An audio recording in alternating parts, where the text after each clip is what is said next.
سنة 2050 ظهرت لعبة ثلاثية الأبعاد اسمها الحكام وانتشرت انتشار كبير. في البداية كان الكل فاكر إنها مجرد لعبة، لكن كل ده اتغير لما واحد من اللاعبين اكتشف إن الحاجات اللي بيكتسبها في اللعبة يمكن نقلها للواقع. ومن وقتها بدأ جميع اللاعبين في اللعبة يسعوا وراء حاجة اسمها مسار الارتقاء، واللي لو قدروا ينتصروا فيه هيكونوا حكام، ولو خسروا هيتم القضاء عليهم. وعلى قمة المكان اللي بيتم فيه مسار الارتقاء بنشوف بطلنا جيانج، واللي يبقى واحد من أفضل اللاعبين، وبيكون باين عليه إنه مصاب ومرهق بشدة، لكنه بيبتسم وبيقول إنه لو مش هيقدر ينتصر فمفيش حد غيره هيقدر يعملها. فبيصرخ فيه الوحش اللي بيواجهه وبيحذره من إنه يفتكر إن اللي بيحصل ده مجرد لعبة. فبيرد عليه جيانج وبيقول له إنه مدرك لده كويس، لكنه كان عنده أسبابه الخاصة اللي خلته يعمل كده، وعشان كده هو مش حاسس بالندم. وفي اللحظة دي بتتكسر أداة معينة وبتروح شظية منها على جبهة جيانج، وبعدها بيحصل انفجار بيخرج منه دخان لونه أبيض وأسود. وبينتقل بين المشهد لشاب نايم قدام الكمبيوتر بتاعه ساعتها، وبيدخل الدخان الأبيض والأسود ده داخل جسده، وبيفوق الشاب ده فجأة وهو مصدوم، وبيستغرب لما بيلاقي إعلان قدامه على الشاشة بيقول إن لعبة الحكام هيتم إطلاقها قريبا. وبنعرف إن الشاب ده هو بطلنا جيانج، وبيتفاجئ لما بيلاقي نفسه رجع بالزمن. وفي اللحظة دي بتدخل عليه جارته اللي بيكون اسمها رور، وبتسأله عن اللي بيعمله، وبتقوله إنها بقالها ساعة عمالة بتخبط وهو مش بيرد عليها. وبيتحمس جيانج جدا لما بيشوفها، وبيكون مستنيها عشان جايباله حاجة معاها. وبيقول في نفسه إن بغض النظر عن السبب اللي خلاه يرجع مرة تانية فهو فرحان جدا بالموضوع ده. وبتبدي رور استغرابها من هوس جيانج الشديد بالألعاب، وبتقول له إنها عمرها ما شافته بيعمل حاجة مختلفة، وبتديله الحاجة اللي طلبها وبتقول له يكمل لعب براحته وبتغادر. وبيتحمس جيانج وبيطلع الخوذة من العلبة اللي جابتها له، وبيقول إن لعبة الحكام مش مجرد لعبة. وفي اللحظة دي بتعلن البنت اللي في الإعلان إن اللعبة هيتم إطلاقها بعد 3 ثواني، فبيلبس جيانج الخوذة وهو متحمس وبيستعد للدخول. وبيتم عمل فحص لمعلوماته البيولوجية عشان يتم إنشاء الشخصية الخاصة بيه. وبعد ما بيكتمل إنشاء الشخصية بيلاقي جيانج نفسه واقف قدام بوابة مقفولة، وبيقول في نفسه إن في بداية لعبة الحكام بيحصل كل لاعب من اللاعبين على موهبة عشوائية قبل ما يدخل، وإنه في حياته السابقة حصل على موهبة من الدرجة النادرة، وبيتساءل إذا كان الموضوع ده هيتكرر معاه تاني ولا هيحصل المرة دي حاجة مختلفة. وبتظهر له نافذة من النظام بترحب بيه، وبتعرفه إن درجات المواهب في اللعبة بتنقسم ل5 درجات. الأولى هي شائع واللي بتكون باللون الرمادي، والتانية هي ممتاز واللي بتكون باللون الأخضر، والتالتة هي النادر واللي بتكون باللون الأزرق، والرابعة هي الخارق واللي بتكون باللون البنفسجي، وأخيرا هي المثالي واللي بتكون باللون الذهبي. وبيبدأ النظام بفحص الطاقة الخاصة بجيانج عشان يحدد الموهبة اللي يستحقها، وبتظهر نافذة مكتوب فيها إن تم اكتشاف طاقة خاصة وبيتم تحليلها. وبعد التحليل بيهنيه النظام على حصوله على موهبة خاصة اسمها انعكاس الين يانج، وبيستغرب جيانج لأنه عمره ما سمع عن الموهبة دي قبل كده. وبتظهر قدامه نافذة بالمعلومات الخاصة بالموهبة اللي اكتسبها، وبيكون مكتوب إن الدرجة بتاعتها غير معروفة، وتأثيرها هي إنه لما بيتم استخدامها على مهارة معينة فهيتم عكس التأثير الخاص بالمهارة، وهيتم كمان زيادة تأثير المهارة دي بزيادة مستوى اللاعب. وبيكون جيانج مستغرب وبيفكر شوية في الموضوع، وبيقول في نفسه إن ده معناه إنه لو استخدمها على مهارة بتسبب الضرر فساعتها المهارة دي هتتحول لمهارة علاجية. وبيتساءل عن الطريقة اللي هيقدر يستفيد بها من حاجة زي كده، وبيبتسم بعدها ابتسامة عريضة لما بتيجي فكرة معينة في دماغه. وبيظهر له النظام بعدها نافذة عشان يختار منها الفئة اللي هيلعب بيها، وبتكون الفئات المتاحة قدامه هي فئة المحارب، وفئة الساحر، وفئة المعالج، وفئة المستدعي، وفئة المغتال، وفئة الرامي، وأخيرا فئة الفارس. وبيبتسم جيانج وبيقرر إنه يختار فئة المعالج. وبعد ما بينجح جيانج في اختيار الفئة اللي عايزها بيطلب منه النظام يختار اسم لشخصيته، فبيختار إنه يكون فان. وبيتم نقل كل اللاعبين بعد إنشاء شخصياتهم واختيار فئاتهم لقرى المبتدئين، وبتكون قرية المبتدئين اللي فيها جيانج هي القرية رقم 10001. وبيكون كل اللاعبين الموجودين في المكان منبهرين بمدى واقعية اللعبة، وقد ايه التأثيرات البصرية والشعور عامل زي الحياة الواقعية بالظبط. وبينادي لاعب تاني على فريق عشان ينضموا مع بعض ويبدأوا بقتل الوحوش، فبيرد عليه واحد وبيقول له انه الظاهر كده انه باين عليه انه اول مرة يدخل لعبة في حياته،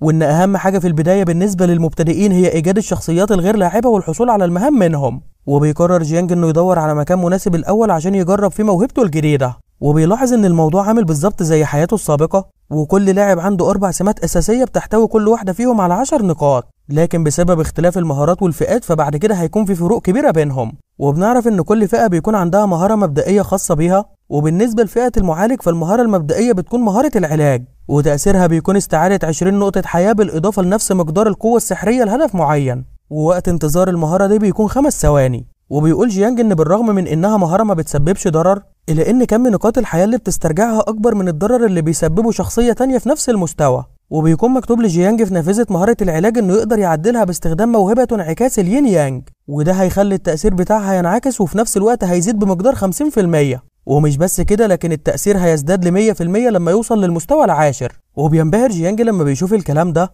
وبيقول في نفسه ان بسبب كونه معالج فهيكون قادر على استرجاع 1% من المانا كل ثانية، وبالتالي في استهلاك المانا مش هيكون مشكلة بالنسبة له زي باقي الفئات. وبيبدأ باستخدام الموهبة الخاصة بيه على مهارة الشفاء، وبيتمنى انها ما تخذلوش. وبيتغير شكل مهارة العلاج بعد استخدام الموهبة عليها، وبيتغير كمان تأثيرها لتقليل نقاط الحياة الخاصة بالهدف بمقدار 30 نقطة، بالإضافة لمقدار مساوي ل 150% من القوة السحرية. وبيكون وقت الانتظار الخاص بيها هو 5 ثواني، وتكلفة المانا 5 نقاط. وبيتفاجئ جيانج جدا لما بيشوف الكلام ده، وبيحس ان الضرر ده مبالغ فيه، وان الموهبة بتاعته مش بس عكست التأثير لكنها زودته كمان، وما زال في إمكانية انه يزيد اكتر من كده كمان لما يتقدم في المستوى. وبيكون واثق ان الموهبة دي افضل بكتير من الموهبة اللي حصل عليها في حياته السابقة، وبيتحمس وبيقول انه قريب هيرجع تاني لمسار الارتقاء. وبيقرر انه يروح يجمع حاجة اسمها قرون الخرفان القرمزية في الوقت الحالي. وبينتقل بينا المشهد للسهول الخضراء في الجانب الشرقي، وبنشوف مجموعة من الخرفان اللي على راسها قرون قرمزية بتاكل في الأعشاب. وبيوصل جيانج للمكان ده،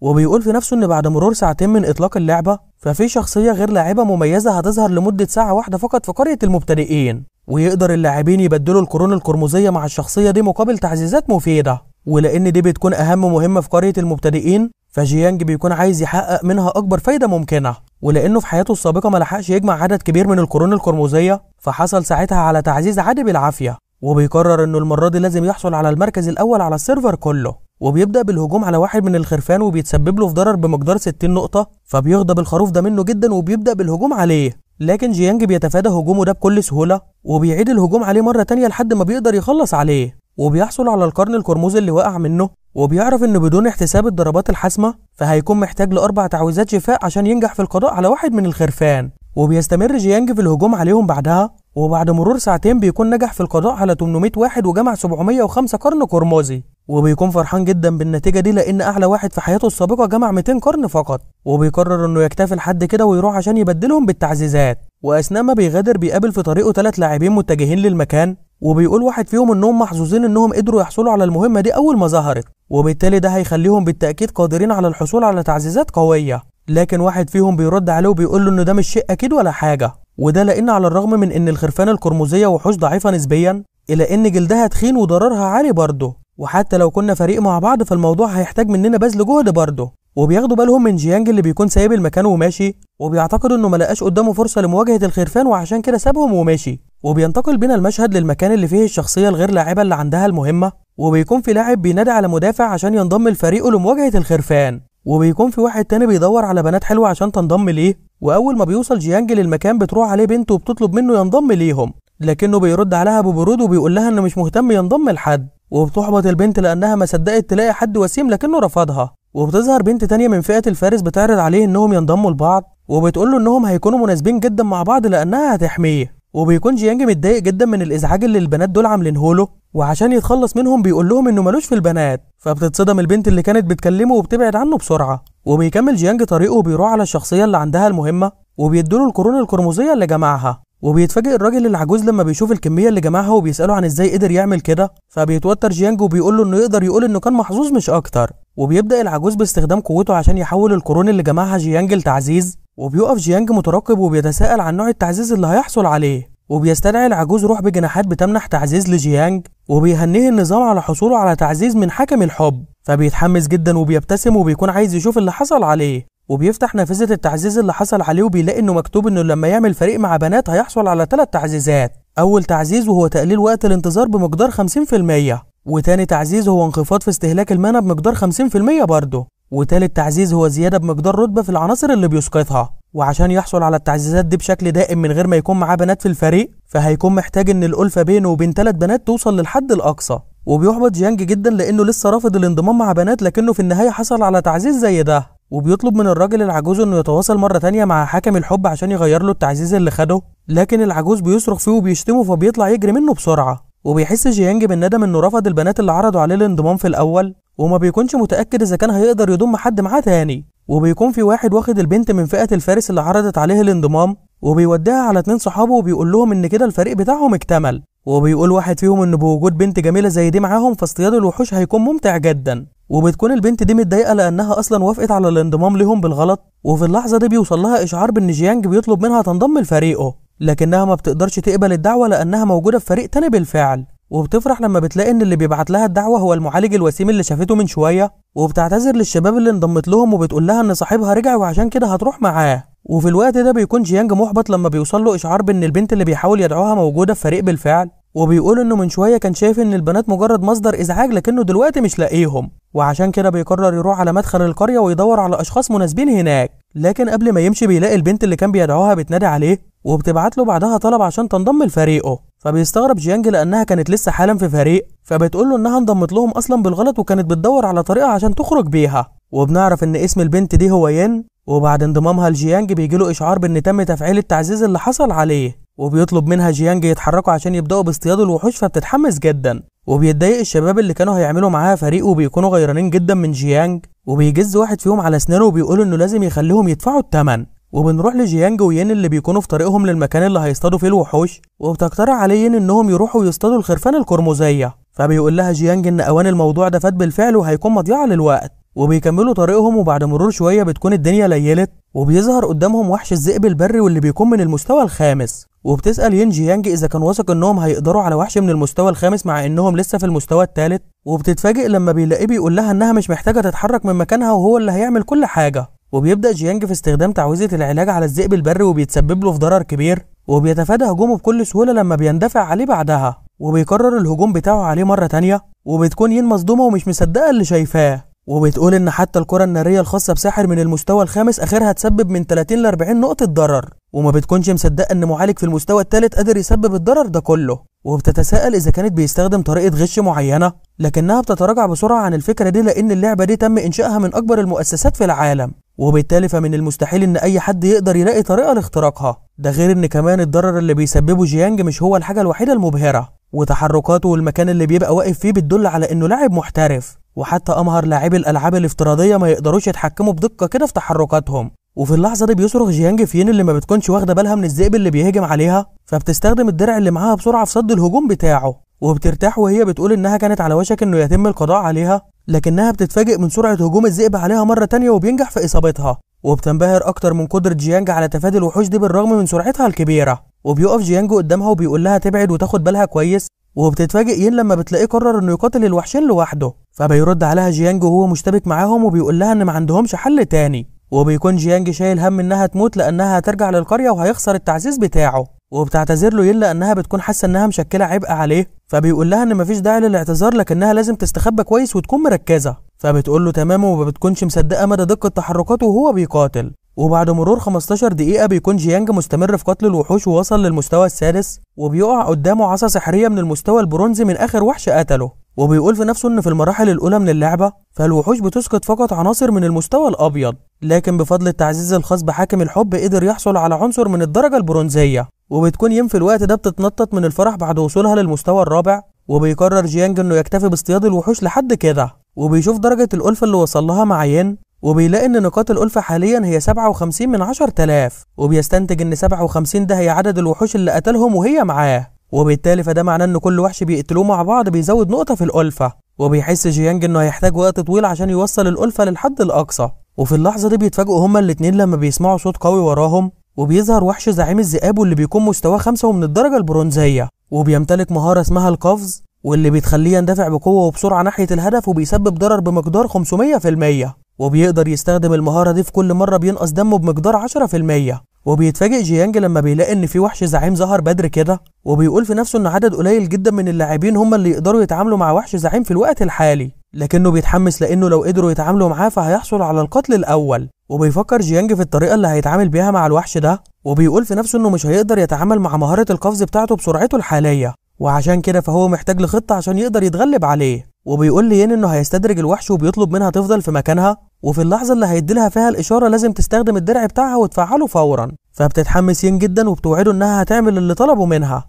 وبتاخد وضع الاستعداد وبتكون سعيدة انها اخيرا هتكون مفيدة بالنسبة لجيانج. وبيبدأ جيانج بالهجوم على زعيم الذئاب مرة ورا التانية باستخدام مهارة العلاج، واول ما بيخفض صحته بمقدار 10% بيبدأ زعيم الذئاب باستخدام مهارة القفز بتاعته، وفي اللحظة دي بيدي جيانج الإشارة لين عشان تبدأ باستخدام الدرع بتاعها، وبتواجه بعدها الذئب مباشرة باستخدام الدرع، وبتفرح جدا لما بتلاقي انها نجحت في صده فعلا، وبتكون منبهرة بقدرة جيانج على التنبؤ بحركات زعيم الذئاب، وبيطمن جيانج هو كمان لما بيلاقي ان الخطة بتاعته فعالة، وبيستمر في الهجوم عليه لحد ما بيخفض صحته بمقدار 10% مرة تانية، وبيؤمر بعدها ين باستخدام الدرع بتاعها. وبيفضل يكرر الموضوع ده لحد ما بينجح في القضاء على زعيم الذئاب في النهاية، وبيهنيه النظام على نجاحه في القضاء عليه، وبيرتفع مستواه للمستوى السابع، وبتزداد نقاط السمات الأربعة الخاصة بيه بمقدار نقطة، وبيحصل كمان على 4 نقاط يقدر يزودهم لأي سمة براحته، وبترتفع نقاط الألفة بينه وبين ين ل 67 نقطة، وبتكون ين طايرة من الفرح لما بيرتفع مستواها للمستوى الخامس. وبيبص جيانج على العناصر اللي سقطت من زعيم الذئاب،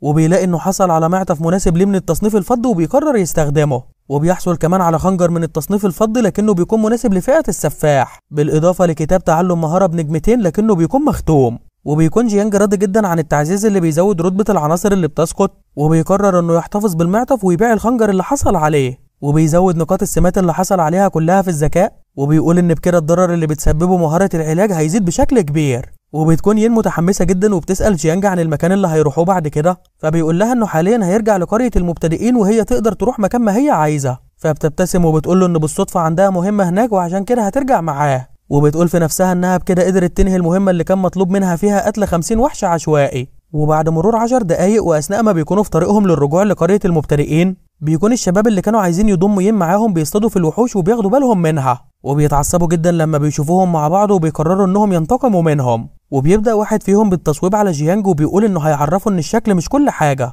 وبتصرخ ين لما بتاخد بالها من اللي بيحصل عشان تحذر جيانج، وبيكون جيانج مستغرب من ان في حد عامل لهم كمين، وبيتفادى السهم اللي بيتم اطلاقه عليه بكل سهولة، وبترتاح ين وبتتساءل عن مين الشخص القذر اللي بيعمل حاجة زي كده، وبيظهر الشباب نفسهم قدامهم، وبيقول الرامل جيانج انه محظوظ انه قدر يتفادى السهم بتاعه، وبتغضب ين جدا لما بتشوفهم وبتسألهم عن سبب مهاجمتهم لجيانج، فبيقول لها الرامل ان الفريق بتاعهم مش حمام عمومي عشان تدخل وتخرج منه براحتها، وبيقول لها المحارب ان بما انهم عايزين يروحوا لقرية المبتدئين فهم هيقتلوهم عشان يوفروا عليهم الطريق ويخلوهم يروحوا لهناك مباشرة. وبيصرخ الساحر في الاتنين اللي معاه وبيقول لهم يبطلوا يضيعوا وقت ويبدأوا بالقتال فورا، وبيبدأ بإطلاق تعويذة الكرة النارية على جيانج، لكن ين بتقف قدامه وبتصدها باستخدام الدرع بتاعها وبتقول لهم انهم بيتمادوا بزيادة. وفي اللحظة دي بيبتسم جيانج بثقة وبيقول ان بقاله فترة طويلة ما شافش لاعبين عايزين يدوا له المعدات بتاعتهم جامد كده، وبيكمل وبيقول لهم ان بما ان هم اللي بدأوا فلازم يتحملوا نتيجة افعالهم. وبيطلق جيانج تعويذة العلاج على الرمي بتاعهم،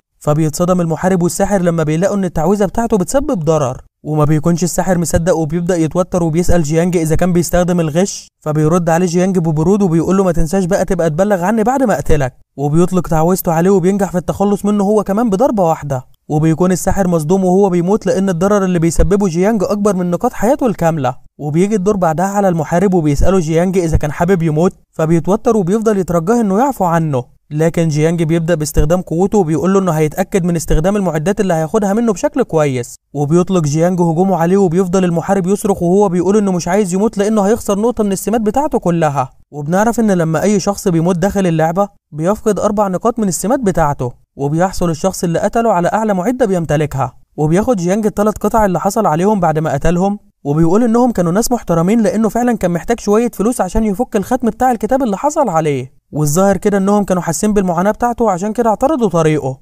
وبيكمل هو وين طريقهم بعدها لحد ما بيوصلوا للقرية، وبتودعوا ين عشان تروح تكمل المهمة بتاعتها، وبيقول جيانج في نفسه انه لازم يحسن الألفة معاها، وده عشان الفريق بتاعهم يفضل شغال حتى لو كانت المسافة ما بينهم وبين بعض كبيرة، وبالتالي يفضل محتفظ بالتعزيز بتاعه. وبيروح جيانج بعد كده على السوق عشان يبيع بعض المعدات اللي معاه، وبيكون في خيارين للبيع، الاول انه يبيع بشكل فوري، والتاني انه يحط القطعة في مزاد ويبيعها لأعلى سعر. وبنعرف ان اللعبة بتحتوي على عملات ذهبية وعملات فضية، والعملة الذهبية الواحدة بتعادل 100 عملة فضية. وبيقرر جيانج انه يبيع ال3 قطع اللي حصل عليهم من الشباب اللي قتلهم، ويحط الخنجر اللي في الرتبة الفضية اللي معاه في مزاد، وبعد ما بيبيع ال8 قطع بيحصل على 8 عملات ذهبية و91 عملة فضية، وبيكون واثق ان ده هيكون كفاية عشان يقدر يفك الختم اللي على كتاب المهارة. وبيقرر يسيب الخنجر الفضي في المزاد ويروح لقصر القرية عشان يقابل المرشد بتاع الفئة بتاعته، وبيوصل للمكان وبيروح على الغرفة الخاصة بالمرشد، وبيلاحظ ان الشعار اللي عليها هو الشعار الخاص بمهارة أجنحة الملاك الحارس، واللي تبقى المهارة القصوى لفئة المعالج السنوية.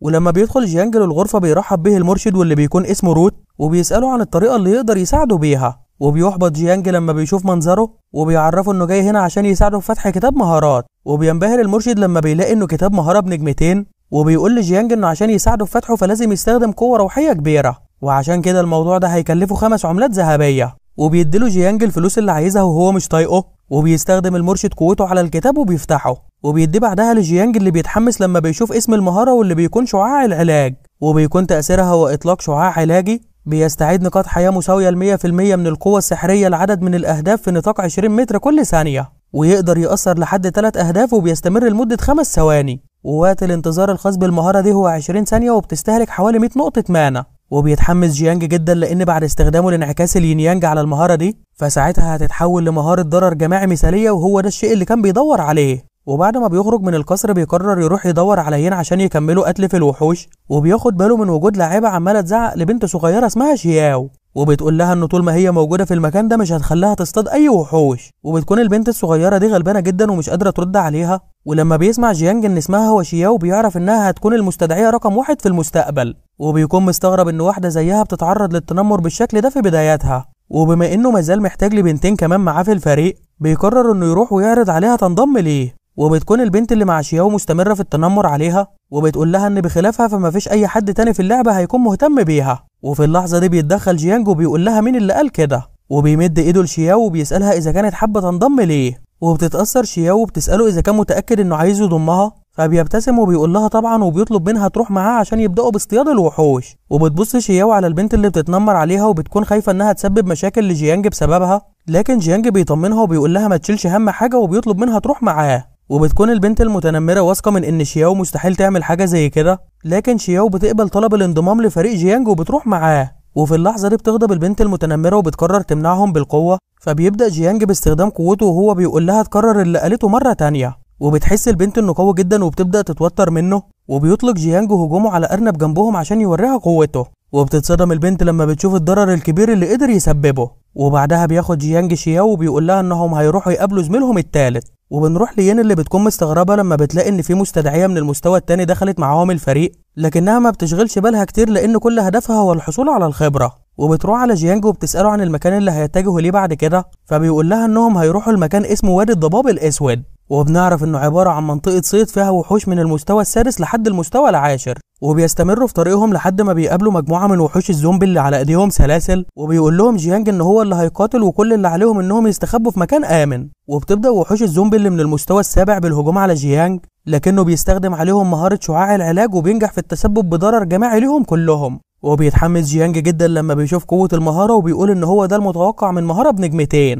وبتكون شياو منبهرة جدا لما بتشوف جيانج وهو بيقاتل، وبتكون فاكرة ان ين تبقى حبيبته وبتسأله عن ازاي هو مذهل كده، فبتتحرج ين وبتقول انها لسه عارفاه من فترة قريبة، وبتقول في نفسها انها بدأت تحب شياو لانها عارفة تتكلم ازاي. وبتسأل شياو ين اذا كانت تعرف السبب اللي يخلي جيانج ياخدهم معاه رغم انهم مش بيساعدوه، فبتقول لها ان هي كمان مش عارفة سبب الموضوع ده، فبتتوتر شياو وبتكون خايفة ان جيانج يطلع شخص منحرف. وبتتفاجئ ين هي كمان، لكن في اللحظة دي بتفتكر انه قال لها قبل كده انه مش مهتم بالبنات، وبتعتقد ان السبب اللي خلاه يضمهم ليه هو انه يحسن سمعته. وفي اللحظة دي بتشوف ين رسالة من النظام بتقول ان جيانج اصبح واحد من افضل 10 لاعبين، فبتنادى عليه بسرعة وبتقول له انه انضم لقائمة التصنيف. واثناء ما بيروح جيانج عشان يشوف الموضوع اللي بتتكلم عنه ده بيهجم عليه واحد من الزومبي بسرعة من ورا، لكنه بيقضي عليه بكل سهولة وبيفتح نافذة من النظام عشان يشوف الموضوع، وبيفتح قائمة التصنيف وبيلاقي انه دلوقتي بقى في المركز العاشر من بين افضل اللاعبين بعد وصوله للمستوى الثامن، وبيكون صاحب المركز الاول هو واحد اسمه تيان في المستوى العاشر وفئته هي محارب، وبيكون برضه هو نفس الشخص اللي كان محتل المركز الاول في حياته السابقة. وبيقول جيانج في نفسه ان الشخص ده غني وبيأجر ناس عشان يساعدوه في رفع مستواه، وعشان كده ففي الوقت الحالي فما فيش اي حد يقدر يجابهه. وبتكون ين وشياو حاسين بالذنب لانهم شايفين انهم معطلين جيانج ومش بيساعدوه باي شكل، وانه من غيرهم كان زمانه هو اللاعب صاحب المركز الاول، لكن جيانج بيبتسم وبيقول لهم ان دي مش غلطتهم، وحتى لو ما كانش هو صاحب المركز الاول دلوقتي فده مش معناه انه هيفضل على الحال ده على طول. وفي اللحظة دي بتلفت شياو نظر جيانج لحاجة معينة، وبيتفاجئ جيانج لما بيلاقي جنبهم جنية الأحلام واللي تبقى حيوان أليف يمكن ترويضه، وبيتحمس وبيكون فرحان جدا لأنها حاجة نادرة ومن الصعب إيجادها. وبتتحمس ين وشياو هما كمان وبيسألوه إذا كان ناوي يروضها، لكن في اللحظة دي بيتغير تعبير جيانج وبيقول لهم إن مفيش داعي يستعجلوا لأن في حد جاي عليهم. وبتكون دي البنت اللي كانت بتتنمر على شياو وجايبة معاها 3، واحد فيهم محارب وواحد معالج وواحد مغتال. وبتقول البنت دي لشياو انها قالت لها قبل كده يا اما تفضل في المنطقة الآمنة يا اما كل ما تشوفها هتقتلها. وبتكمل وبتقول لها ان حتى لو كان في شخص بيساعدها فهي برضه ما زالت مجرد حسالة. وبتتوتر شياو جدا وبتكون حاسه انها سببت مشاكل لجيانج، وفي اللحظه دي بتطلب منه يطردها في الفريق وبتقول له انها مش عايزه تكون عبء عليه. فبيبتسم جيانج وبيقول لها ان مفيش اي مشاكل ولا حاجه، وكل الموضوع ان دول شويه لاعبين محترمين جايين هنا عشان يدوا لي المعدات بتاعتهم. وبتتعصب البنت المتنمره جدا لما بتسمع الكلام ده، وبيعرفها المحارب اللي معاها ان جيانج يبقى واحد من اللاعبين الموجودين في قائمه التصنيف. فبيرد المغتال وبيقول انه حتى ولو كان في قائمه التصنيف ففي النهايه هو مجرد معالج وبالتالي مفيش اي حاجه نخاف منها. فبيرد عليه المعالج اللي معاهم وبيقول له انه معاه حق فعلا، لكن كون ان معالج قدر يوصل للمستوى الثامن فده معناه ان معاهم حد قوي في الفريق، وعشان كده بيكون شايف ان من الافضل انهم ما يعملوش مشاكل معاهم. وبيبدأ جيانج يستفزهم وبيسألهم إذا كانوا خلصوا كلام في الفاضي، وبيعرض عليهم يبدأوا القتال مباشرة أو يروحوا يشوفوا هم رايحين فين. فبتتضايق البنت من كلامه وبتقول له طالما عايز تعمل نفسك جامد فأنا هعلمك دلوقتي درس عمرك ما هتنساه في حياتك. وبتقول البنت للثلاثة اللي معاها إنها هتضاعف لهم المبلغ اللي اتفقوا عليه وبتطلب منهم يستعدوا للقتال. وبيصرخ المحارب اللي معاها وبيقول إن مستحيل معالج يقدر يعمل حاجة قصاده، وبيطمنها بأنه بالتأكيد هيكون قادر على حمايتها. وبتبدأ البنت بعمل تعويذة سحرية وبتستعد لإطلاقها على جيانج. وفي اللحظة دي بيطلب جيانج من ين تستخدم الدرع بتاعها كالعادة، فبتنفذ ين كلامه وبتنجح في صد التعويذة الخاصة بالبنت المتنمرة. وبعد ما بيلاقي جيانج إنهم بدأوا بالقتال معاهم بيبدأ بالهجوم هو كمان، وبيستخدم تعويذة شعاع العلاج عليهم وبينجح في القضاء عليهم كلهم مرة واحدة. وبتفرح ين جدا باللي عمله وبتفضل تتنطط وهي بتمدحه، وبتكون شياو مصدومة ومش مصدقة إنه قدر يقضي عليهم كلهم بضربة واحدة. وبينتقل بينا المشهد للمكان اللي بيظهر فيه اللاعبين بعد ما بيتم قتلهم، وبتكون البنت المتنمرة عمالة تصرخ في الثلاثة اللي كانوا معاها وبتقول لهم انهم شوية حسالة. فبيشتمها المحارب وبيقول لها انه حذرها من انه لاعب من اقوى اللاعبين. وبنرجع لجيانج اللي بتسأله شياو اذا كان هيبدأ بالامساك بجنية الاحلام دلوقتي، فبيقول لها ان الترويض بيكون له طريقة من الاتنين، الاولى هي استخدام معدات خاصة للامساك بالحيوانات الاليفة، والتانية هي الاعتماد على القوة او المهارة لاكمال تحدي الترويض. وبيقرر جيانج انه هيتعامل بالطريقة التانية، وبيطلب من شياو وين يوجهوا له هجوم واحد لو ظهر لاعب او وحش قريب منهم. وبيبدأ جيانج في عمل تحدي الوهم ضد الجنية عشان يقدر يروضها، وبنعرف ان بمجرد ما بيبدأ التحدي ده فما يقدرش يخرج منه بمزاجه، وعشان يخرج منه لازم يتعرض للإصابة وساعتها هيتم إخراجه تلقائيا. وبيكون في نسخ كتير من جنية الأحلام موجودة في المكان، وعشان يقدر يروض الجنية فلازم يمسك النسخة الحقيقية بتاعتها، وده طبعا قبل ما يخلص شريط الحياة الخاص بيه لأنه بينقص بشكل تدريجي. وبيلاحظ جيانج ان بالرغم من ان الجنيات دول يبدو كأنهم بيطيروا في كل مكان، إلا انهم مع ذلك بيكونوا مرتبطين بنمط محدد، وفي منطقة محددة مفيش ولا نسخة من الجنيات تقدر تروح لها، وهي دي المنطقة اللي يقدر يعرف بها الجنية الحقيقية. ولما بتدخل واحدة من الجنيات للمنطقة دي بيعرف جيانج انها الأصلية وبيهجم عليها، وبيهنيه النظام على النجاح وامساكه بجنية الوهم. وبتاخد ين وشياو بالهم لما بيلاقوه فاق أخيرا، فبيفهمهم اللي كان بيعمله وانه نجح في الامساك بجنية الأحلام. وبتظهر نافذة مهارة الانتقال اللي بتمتلكها جنية الأحلام، واللي بتسمح لها بالانتقال الفوري لأي مكان في خلال دايرة نص قطرها 5 متر، ووقت الانتظار الخاص بيها بيكون 5 دقايق. وبعد ما يتم دمج جنية الأحلام مع المستخدم يمكن للمستخدم استخدام المهارة بنفسه. وبتظهر علامة هلال على جبهة جيانج بعد ما بيندمج مع الجنية، وبتكون ين وشياو منبهرين جدا ومعجبين باللي عمله. ولما بيحصل جيانج على مهارة الانتقال بيلاقي ان وقت الانتظار بتاعها انخفض للنص وبقى 2:30 ثانية، وبيعرف ان السبب في ده هو التأثير الخاص بتعزيز حكم الحب. وبيقول في نفسه ان المهارة دي كمان هتتطور مع نمو جنية الأحلام، وبيقرر انه يرجع مرة تانية لاصطياد الوحوش. وبيستغرب لما بياخد باله من ين وشياو اللي بيكونوا عمالين يبصوا له وهم منبهرين، وبيقول لهم يروحوا يستخبوا في مكان آمن لأنهم هيرجعوا لاصطياد الوحوش، فبيقولوا له تمام. وبيكمل جيانج قتل في الوحوش وهم عمالين بيتفرجوا عليه، وبعد مرور حوالي 5 دقايق بيقع قوس من الوحوش اللي بيقتلهم على الأرض. وبيفرح جيانج لأنه على الرغم من إنه مش هيقدر يستخدمه إلا إنه يقدر يبيع. وفي اللحظة دي بيسمع جيانج صوت غريب فبيلتفت وراه، وبيتفاجئ لما بيلاقي وحش زومبي مستوى 9 من التصنيف الفضي. وبكده نكون وصلنا لنهاية فيديو النهاردة. يا ترى جيانج هيعمل ايه مع الوحش ده وهيحصل على ايه منه؟ ده اللي هنعرفه في الفيديو الجاي، فما تنساش تعمل لايك وتشترك في القناة عشان يوصلك، والسلام.